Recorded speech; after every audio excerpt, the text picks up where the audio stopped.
Meeting to order at 6:34 for the Municipal Planning Commission of Turner Valley. We have with us on our board, we have Kara Martin, Peter McDowell, Cindy Holiday, myself, Curtis Dixon as the chair, and Miss Jessie Fry filling in for, oh God, I'm drawing. See, here we go. I'm off to a bad start already. Judy McKenzie. There we go, Judy, gee whiz, man. And Mary Ellen running the controls for us. So thank you very much. So without any further ado, I'll just jump right in. All right. In our audience, we have Maureen Nelson and Dar Mobley. I hope that's right. I apologize if I pronounced that wrong. Anyway, on to any additions or deletions from our agenda. Just put your hands up if you're wanting to ask questions or whatever as we move forward, and I'll do my best to catch you folks. Okay, so we have no additions. There's Mr. Crane. Welcome, Mr. Crane. We have Barry Crane, so we definitely have quorum now. Very good. All right. No additions. So on to the adoption of the agenda. I'm the right one. Yeah. Adoption of the agenda. Can I get someone to motion for the adoption of the agenda, please? I saw Cindy first, so I'll take Ms. Holiday. Deputy Mayor Holiday, thank you very much for that. All in favor of adopting the agenda as is? Thank you. That passes. Very good. And on to 4.1, the adoption of the minutes from our previous meeting. Can I get a motion for that? Do we need a motion for that? Yeah, Peter, thank you. Peter gives us that motion. All in favor of adopting the minutes? Any errors or omissions that I missed? Mr. Crane, go ahead, sir. You're good? You're just giving me the motion? All right. All in favor of accepting the minutes as they are? Very good. Moving on. Thank you very much. 4.1. Very good. All right. We're on to number 5. Number 5.1. We have an application number 33-22D by Randy and Maureen Nelson for a subdivision on their lot at 791 Oculta Road. And we have a staff report, and I'm going to hand the reins over to you, Jessie, for your first go at it. Have at her. You've got the audience. Lovely. Okay, I'm gonna attempt a screen share here. Bear with me for a minute.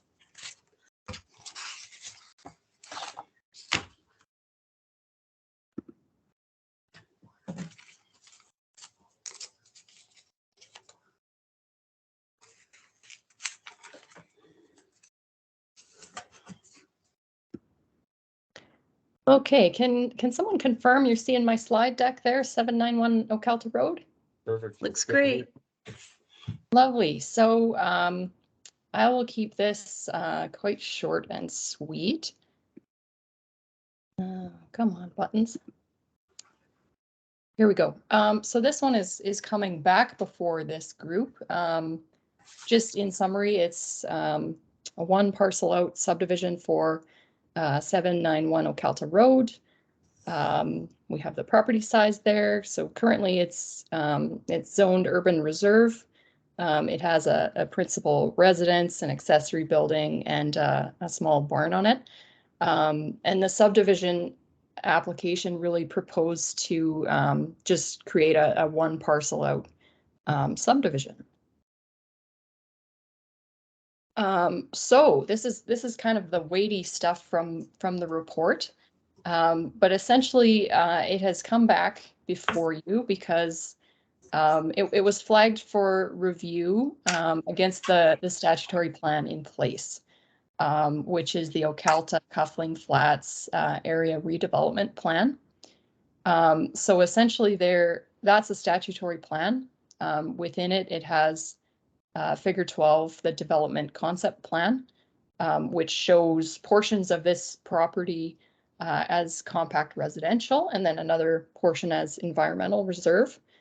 So the compact residential permitted uses would include things like row houses, fourplexes, apartments, accessory buildings, that sort of thing.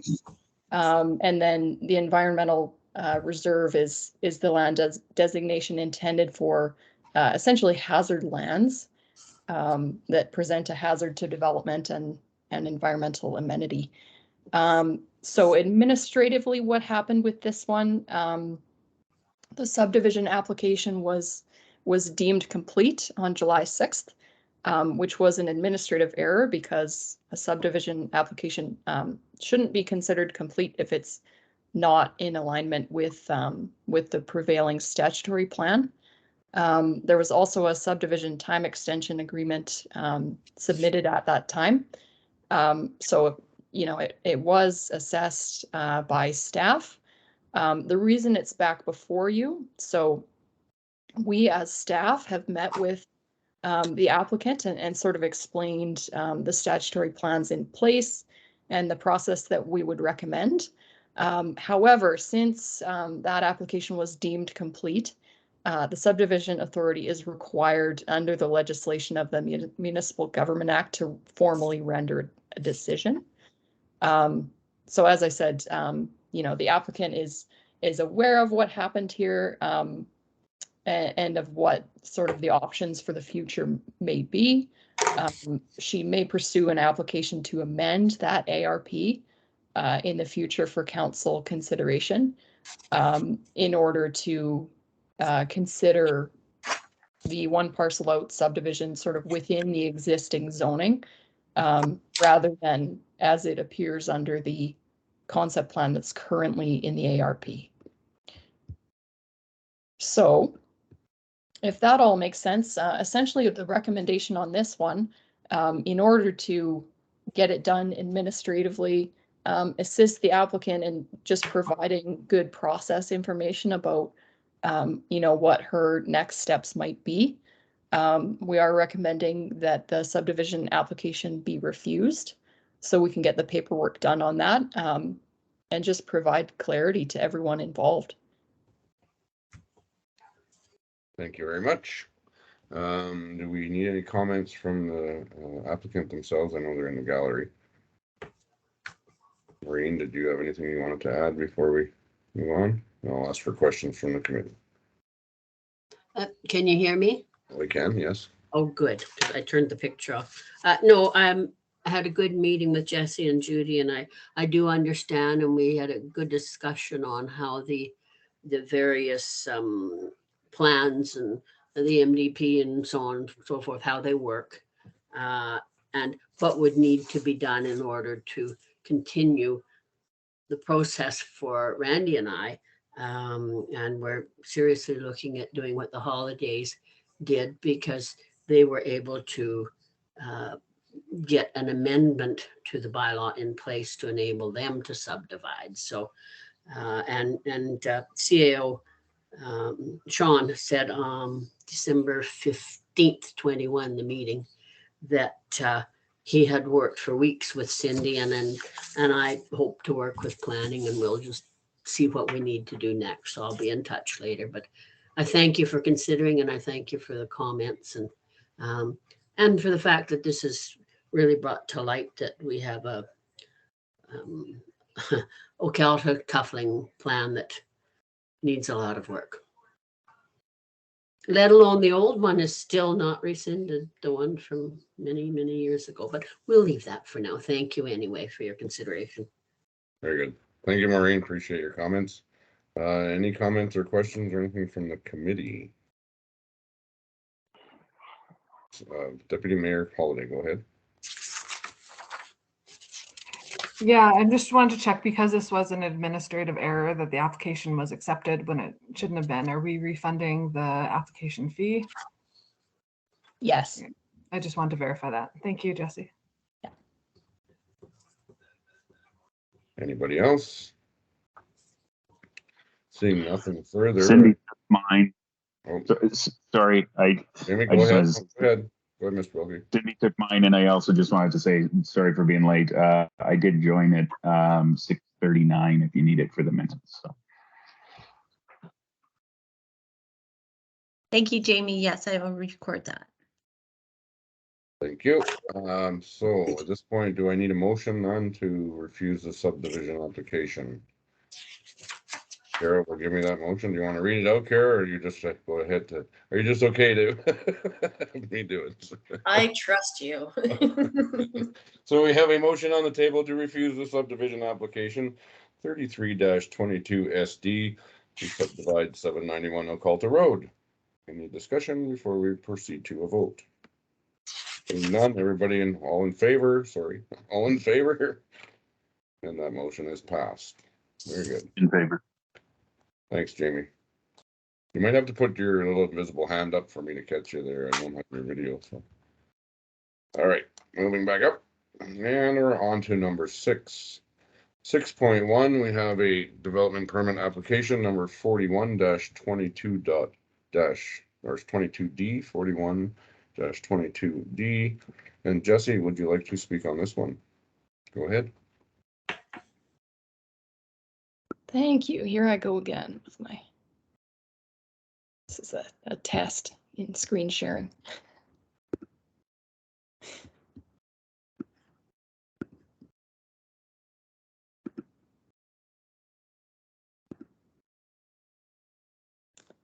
All right, I hope I have the right one before me here.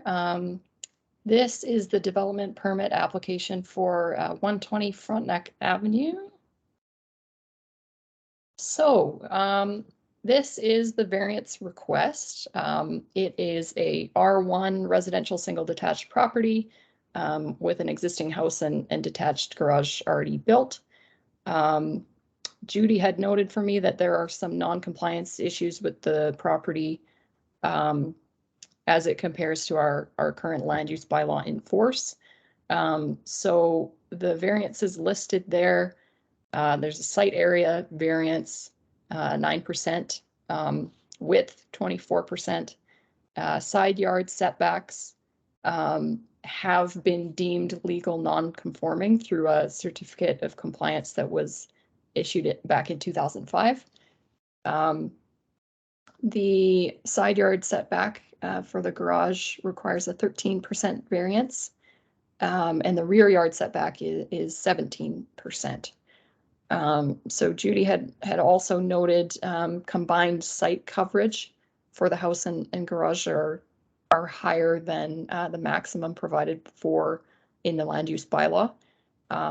So that requires a variance of 4%, which we wanted to sort of note for information. However, that does fall within the 10% variance capacity granted to the development officer within the land use bylaw. So background and context, this is an older home in an older area. As I had mentioned, there was a certificate of compliance issued in 2005, which essentially stated legal non-conforming for the principal residence. In 2008, there was a development permit issued to the current owner for the detached garage. And the site plan for that indicated a correct placement of it. Construction was completed and all inspections were conducted with no deficiencies. However, the garage increased the site coverage from 32 to 44%. And that additional 4% was authorized at the time. All parking requirements have also been met. So essentially this one is just sort of in consideration of those variances that I noted before. So options here, first approve the variance requests as listed for site coverage, side yard and rear yard setbacks for the principal residence and the detached garage. Option 2 would be to reject the request for variances. Recommendation from staff was that the Municipal Planning Commission accept option 1 and approve the variances as noted. Thank you very much, Jesse. At this time, I'll look for some questions from the committee, if there's any. Anybody? Jamie, I don't see your hand, so if you have something, I'll let you just chime in. Sounds good. I can never find the hand button on here, so I'll just yell. Yeah, go ahead. No, I have nothing on this one. Another look, I don't, oh, Cindy, go ahead. I don't have any questions. The house is the house. Looks like they've sold it, I believe, if I'm correct. And so they need this, so I'm happy to approve option 1. Make a motion for that. Thank you, Deputy Mayor Holliday. We now have a motion to accept the option 1, which is to approve the variance requests for the site coverage. All those in favor? That is enough. That's carried. Thank you very much. So far, so good, Jesse. We're on a roll here. All right. When we get to the next one here, let's see what we got. Bear with me while I scroll through my agenda. On to 6.2, application number 40-22D for 529 Country Meadows Way. This is a development permit variance request, and I believe for the building of a garage. So, Jesse, if you'd like to give us a few more details, we'd love to hear from you. It's all yours. By all means. All right. Toggling between slide decks.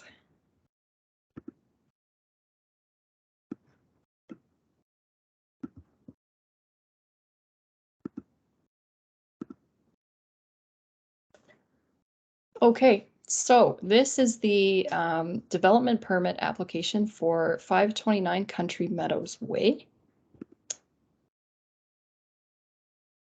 So this is a development permit and variance request for that subject property.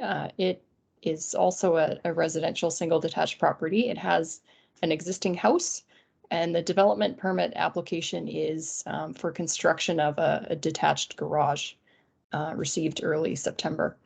So in review of that application, some non-compliance issues noted in comparison with our current land use bylaw in force. Side yard setback of the principal residence on both sides, west and east, is less than required. Variances were granted for those encroachments back in 2007.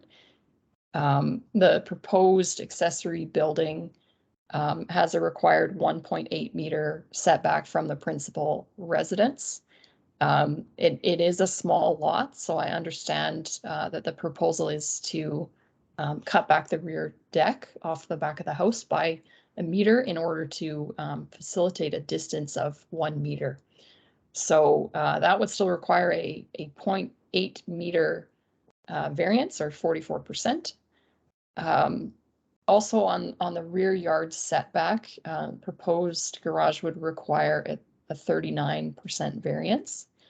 And then also combined site coverage of the principal residence and the detached garage.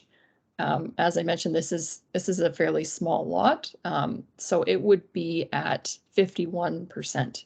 So as we've noted for other applications within the land use bylaw, maximum site coverage is 40%. So this one would require a site coverage variance of 11%. So Judy had noted for me that this home at the time of the original development permit and construction was approved under the R1X zoning that was under the prior iteration of our land use bylaw. So just going back and checking this, we wanted to note essentially all of the regulations under R1 in our new land use bylaw are the same as what would have applied to this R1X, with the exception of the side yard setbacks, which at the time of the build would have been 1.22 meters, and then are a little bit wider in the new land use bylaw at 1.5. So options for this one, given it's a tight site, and as I'm sure you can gather from the report, there's some crowding, I guess, with the existing rear deck. Options are Number one, approve the variance request for the site coverage, side yard, and rear yard setback requirements for the garage to be constructed on the property as proposed.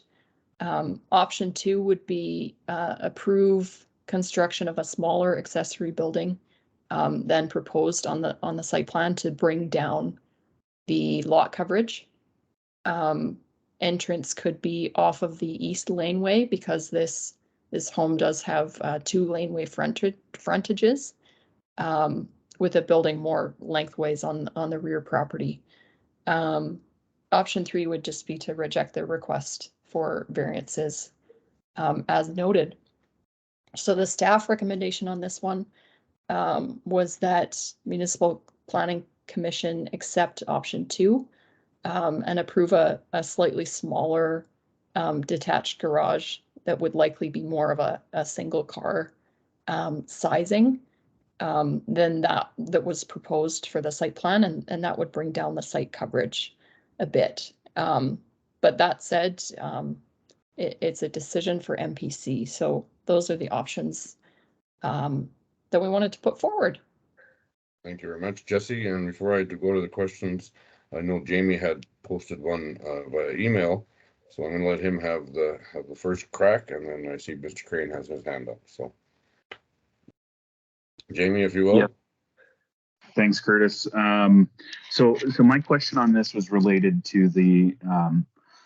I don't have a lot of concern about the rear yard setback. That's something that I think we see pretty regularly. The proximity to the principal dwelling was one that I was a little concerned over here. Just part of me always thinks in the back of my head that that's fire code related for access in between buildings. I'm not entirely sure what the reasoning behind it is. That said, my question is do our regulations include the deck as a portion of the principal residence? And if that's the case, it's pretty tough to get it in here, I guess. And I just wanted to make sure that we're measuring from the correct point, because when I looked at the site plan, it looked like the issue is proximity to the deck, not to the principal residence. So I just wanted to confirm that whether or not that deck is considered principal residence footprint. Thank you, Jamie. And did you see your response, or perhaps Jesse can respond? I was looking at that too myself just before we met, so I see that Judy has responded, and essentially my understanding of that, given that this is a sloped lot, and really the deck sits at the second story of the house, Judy had sought an opinion from safety codes, and they had come back and said, given that that's a second story deck, that wouldn't be where they were measuring from. However, it does sort of sit on posts, and I believe there's a patio at the bottom. So in our land use bylaw, a deck is generally considered part of the principal residence, and you're measuring from there. So this lot seems to really come with some inherent constraints around just those separation distances. But I understand from that opinion that we wouldn't be measuring from that upper story deck, if that helps.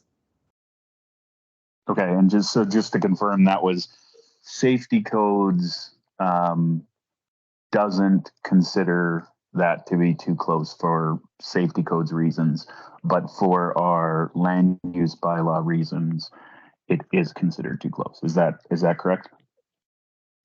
That's my understanding, yeah. Okay, thank you. Thank you, Jamie. Go to Mr. Crane, and then I have Deputy Mayor Holiday right after. So, Mayor Crane, go ahead. Thank you. Jesse, I can't pull the map up overhead on my screen while we're talking, but can you share that screen of the alleyway and the overhead by chance? Because my concern is entrance off the east, as it's cornered, is very difficult, and it's sloped. Because I lived on corner, so I'm pretty sure.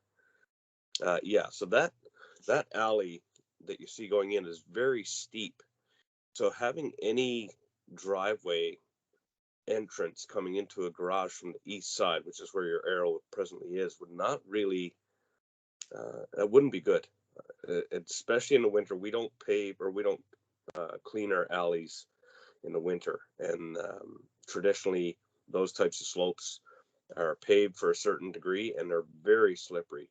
So that to me is a concern if we had an east entrance. So yeah, that's basically what I wanted to point out. That's why I'm not really in favor of altering it to that degree.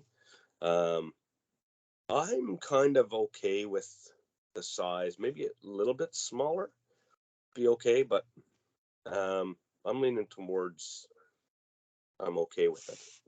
I guess that's it. Not really much of a question, more just a concern with the option of the east entrance. So yeah. Okay, I'm good. Thank you, Mayor Crane. Deputy Mayor Holiday, go ahead. Yeah, I pulled up the land use bylaw today, and it sounds like anything over 8 feet above grade isn't counted, and anything under 2 feet above grade isn't counted in the site coverage, is what I'm reading. So this looks like it's well over the 8 feet, so that's probably why it's not. And I can't see why there'd be a fire code issue about it having anywhere close to the house, because you have lots of rear garages that are attached to houses. So I don't have an issue with that. But I am a little confused on the numbers, because when you look at the survey, it says there's 8.43 meters between the farthest back corner of the house and the lot line. So if you take out the 1 meter that's required for the rear and the 1.8 that's required in there, it still leaves pretty much the room they need. So am I doing my math wrong, or what am I missing here?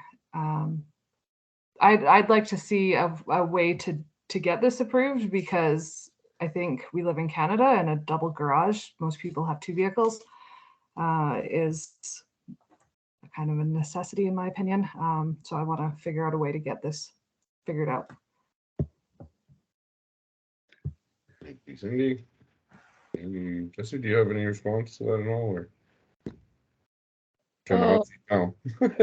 You know, I wish I had Judy here and healthy, because the particulars of those calculations, I wish I could speak to in more detail. All right. Cindy, if you have more.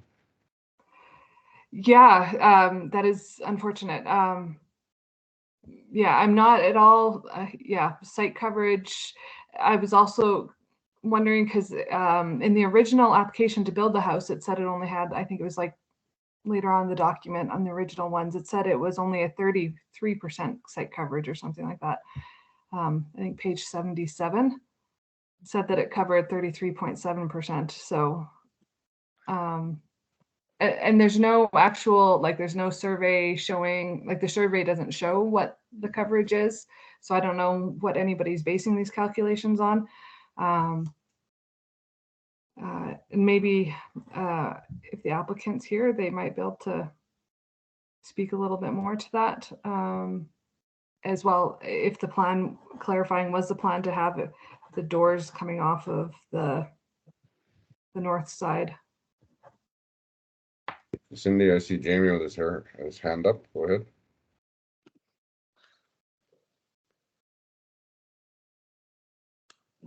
Yeah, I see the applicant has their hand up too, which I think if Cindy has a question for the applicant, I'll turn it over to them. Very good. And Mr. Medley, if you would. Yeah, I'm just looking at the proposed plan here, and that is the stairs coming down the deck there. It doesn't have that on our house right now. If you can see that on the right side of the back deck there.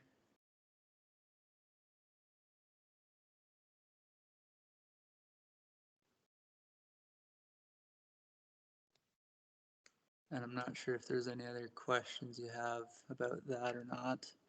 It looks to me like the side yard on the west side is bigger in this original site plan than what our real property report shows. That's what it looks like to me.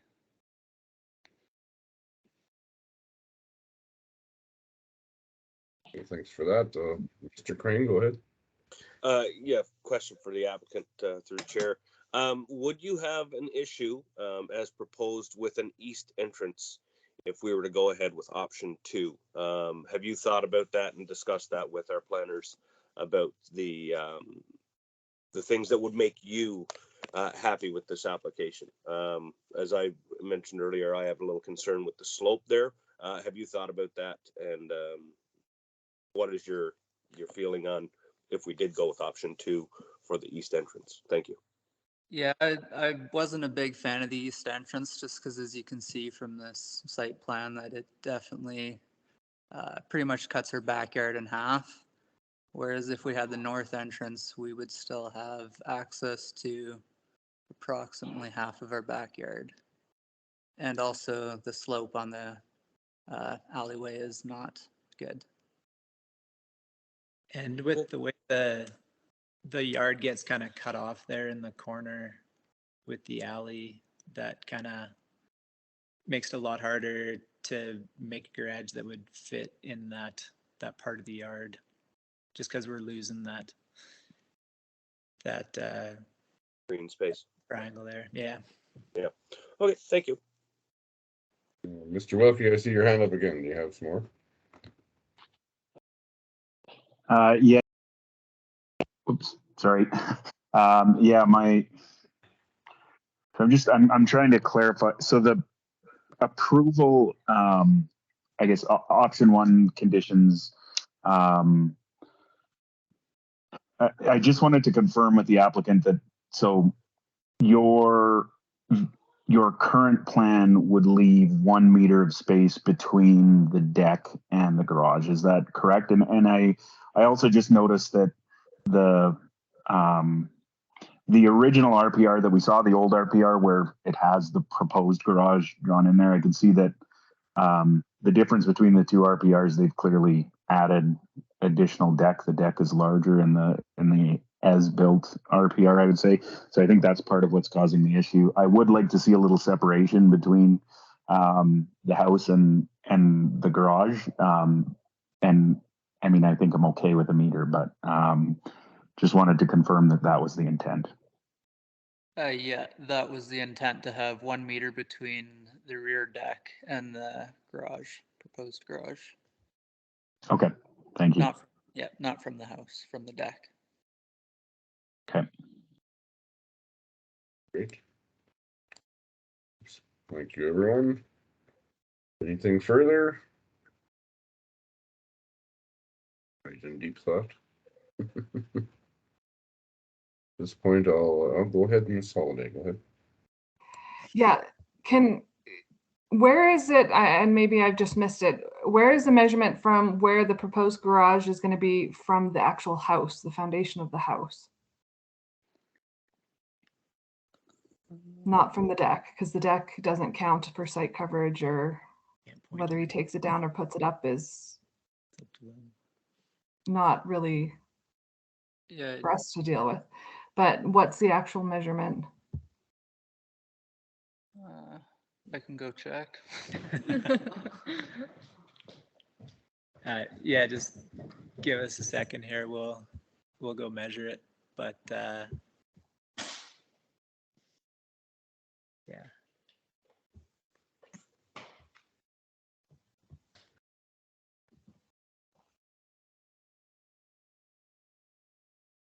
Mr. Dixon?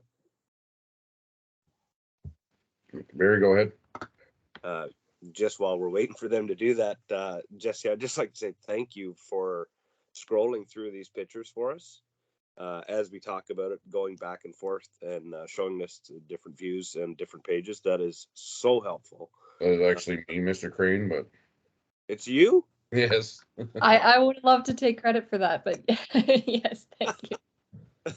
Well, Whoever's But if doing I it, must say, Jesse's doing a Thanks. fantastic job for somebody that's been thrown in, so thank you for that. And yeah, no, that is really helpful having the picture scrolled back and forth and the specific pages we're talking about. So, yeah, no, I'm definitely leaning more towards option one, and I don't like to go against recommendations a lot, but option one to me still feels reasonable. Anyway, we'll let Mr. the applicant's back, so we'll let him go ahead. Oh, yeah, sir. It's 1.78 meters, and that would be from the furthest back point on the house. Okay, can I jump in here, Chair Dixon? Yeah, go ahead. Yeah, because I'm getting confused because it's telling us that we need a variance.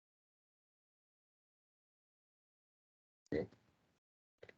8 between the principal residence and the front of the garage, and it's saying we need a variance for that. But if it's 1.76, like it's almost there, and that's something that within the 10% that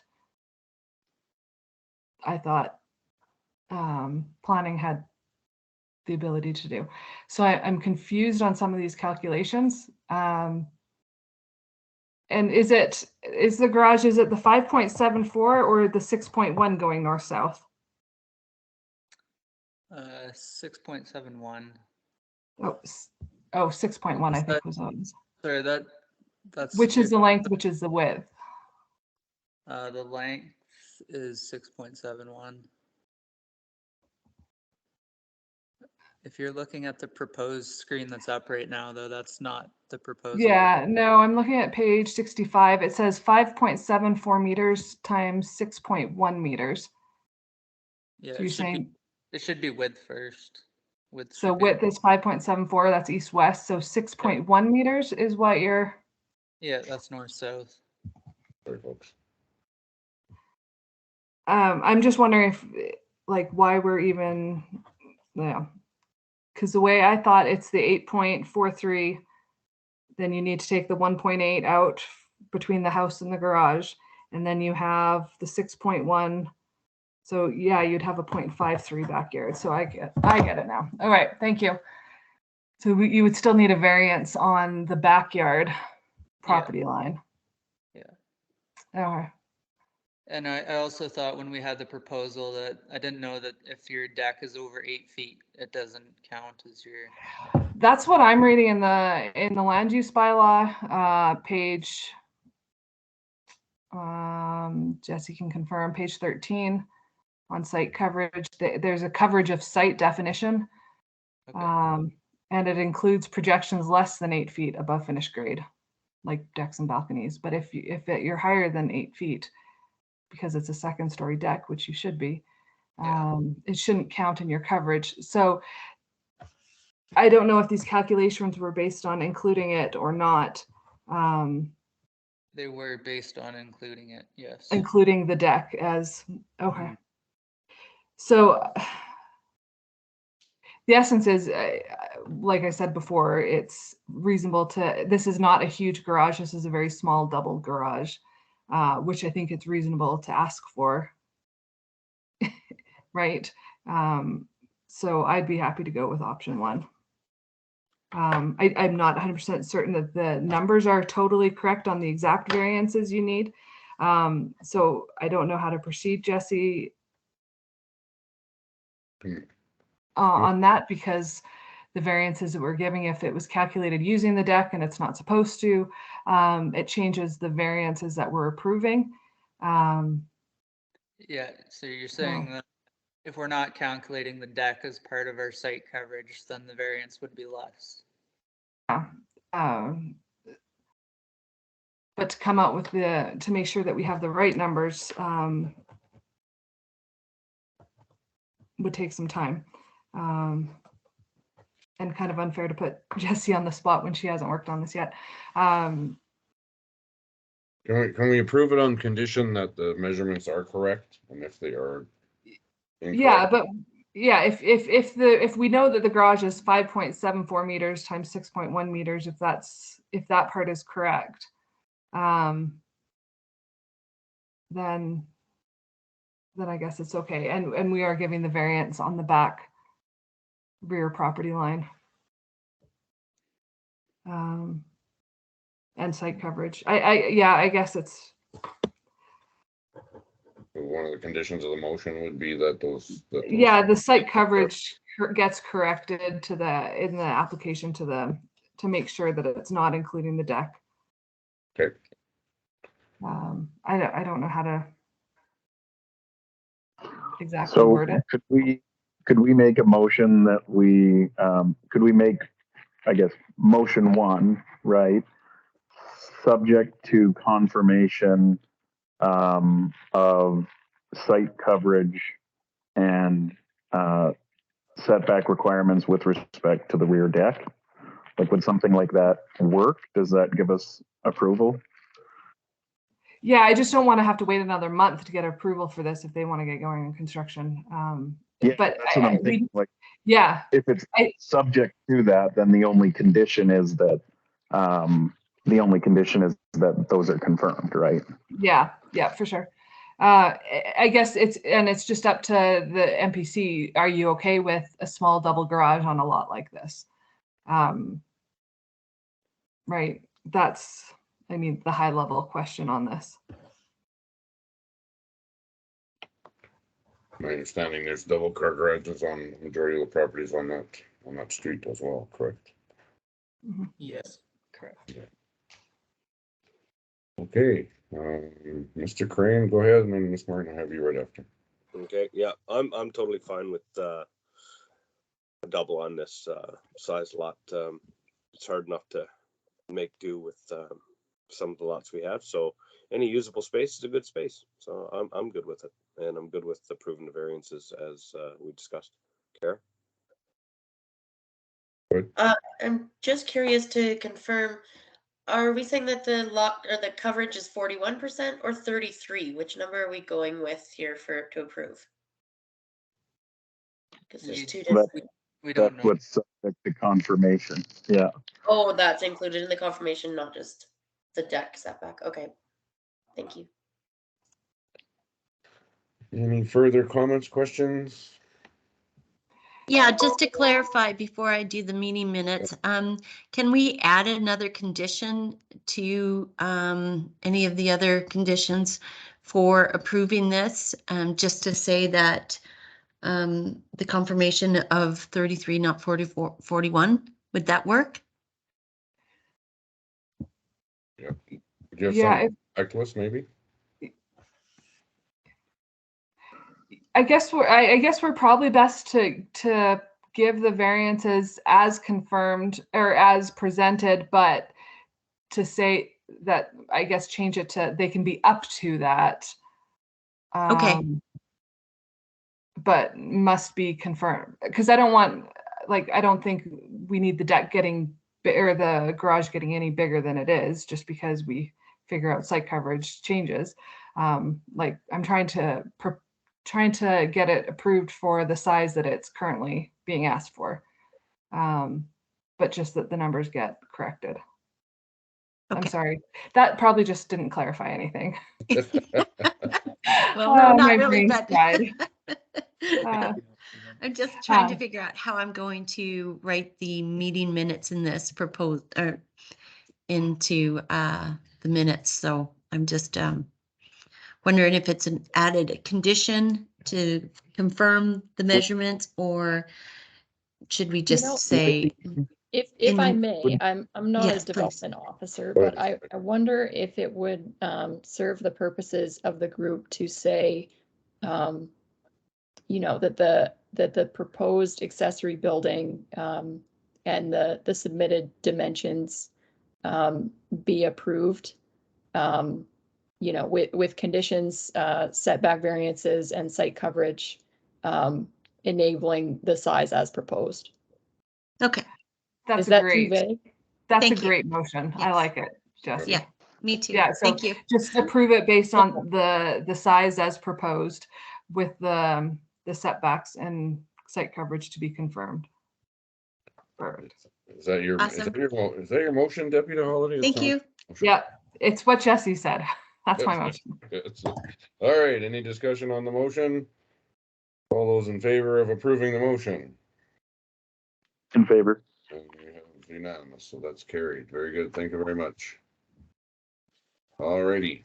We can move on to the next thing. The top of my agenda here.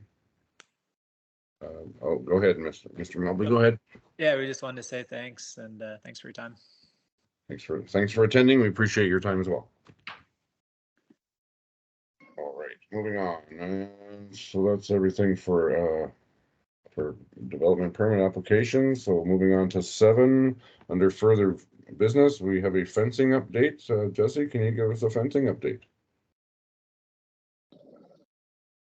You know, this one I gotta say I wasn't aware of.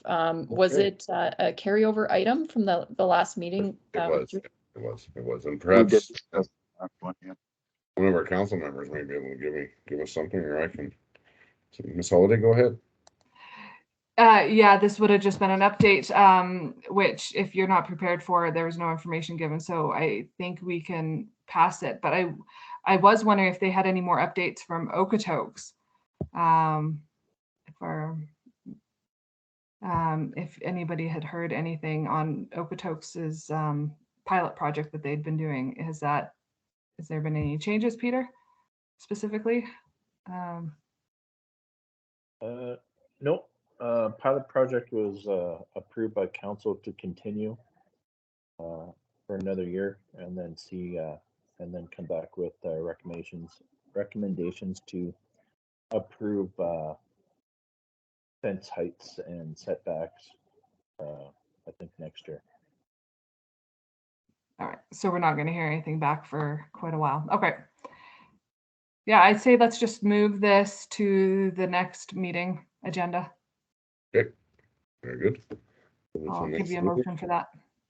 All right then, with that, I have nothing further, any further business that I'm not aware of. I think I asked in the beginning, so we're good there.